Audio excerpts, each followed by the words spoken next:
ACAB. Pernahkah kalian melihat 4 huruf ini dicoret di tembok, dijadikan poster, bahkan dipakai di lagu-lagu protes?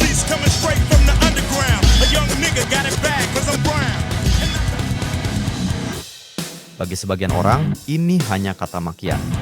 Bagi yang lain, ini adalah simbol perlawanan terhadap aparat yang dianggap menyalahgunakan kekuasaan. Tapi, dari mana asal-usul ACAB?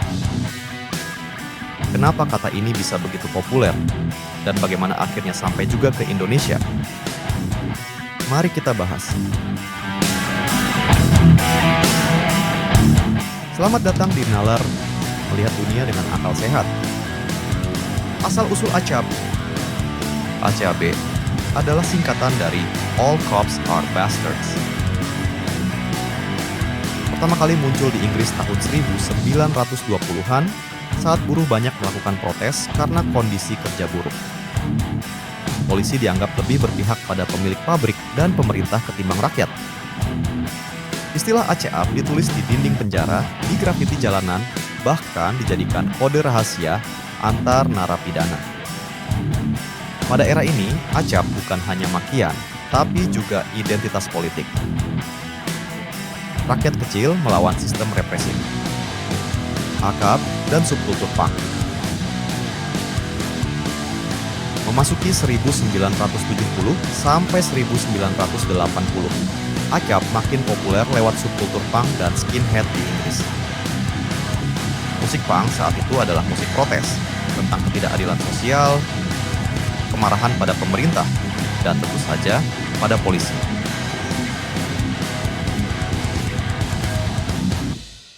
Kaos, jaket kulit, bahkan tato dengan tulisan 1312. Kode angka dari ACAB mulai muncul. ACAB menjadi simbol anak muda pemberontak yang merasa sistem tidak adil.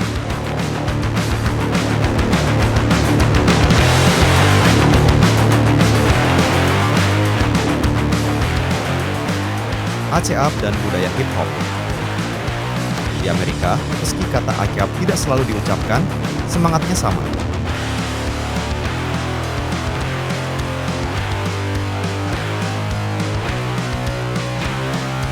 Tahun 1988, grup rap legendaris NWA merilis lagu Fuck the Police. Lagu ini meledak, jadi simbol protes terhadap brutalitas polisi di komunitas kulit hitam. Rapper seperti Eazy-A menyuarakan hal yang sama dengan gaya berbeda. Dari sinilah ACAB menjadi bagian dari budaya global, bukan hanya Inggris, tapi juga Amerika.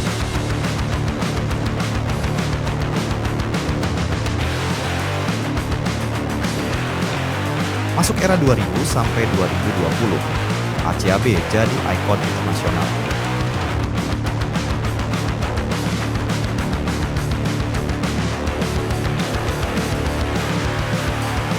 Demo besar-besaran seperti Occupy Wall Street 2011, Hong Kong Protest 2019, hingga Black Lives Matter 2020.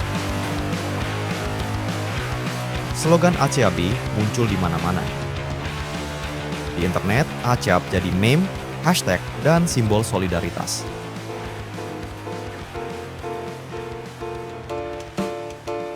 Tapi, ada perdebatan besar. Sebagian orang menganggap ACAB adalah serangan personal ke semua polisi.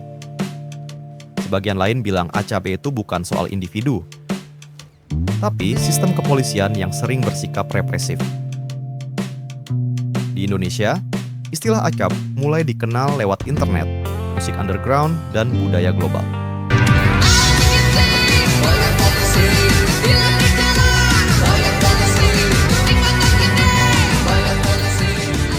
Coretan ACAB bisa ditemukan di dinding kota-kota besar, terutama saat ada protes mahasiswa atau buruh. Contoh nyata, saat demonstrasi menolak RKUHP, Omnibus Law, hingga demo besar Agustus 2025, slogan-slogan ACAB muncul di spanduk dan grafiti jalanan. Sama seperti di luar negeri, ACAP di Indonesia bukan hanya kata, tapi ekspresi kemarahan rakyat terhadap penyalahgunaan kekuasaan aparat. ACAP sebagai simbol kontroversi. Tidak semua orang setuju dengan ACAP. Banyak yang bilang, tidak semua polisi jahat.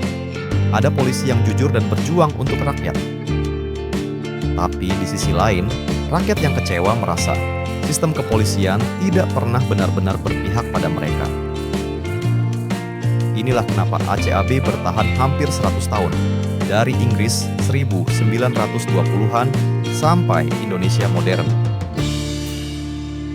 Ia adalah simbol kemarahan, tapi juga simbol ketidakpercayaan pada institusi.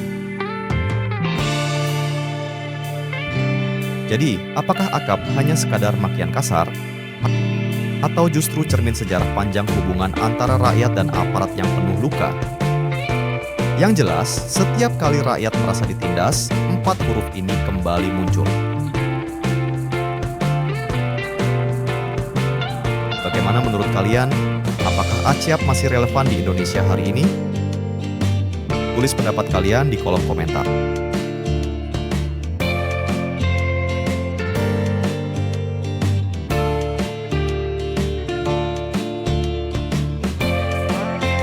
Kalau kalian suka pembahasan sejarah, sains, misteri, dan peristiwa dunia seperti ini, jangan lupa klik subscribe, nyalakan lonceng notifikasi, dan dukung channel Nalar. Mari gunakan akal sehat untuk melihat dunia.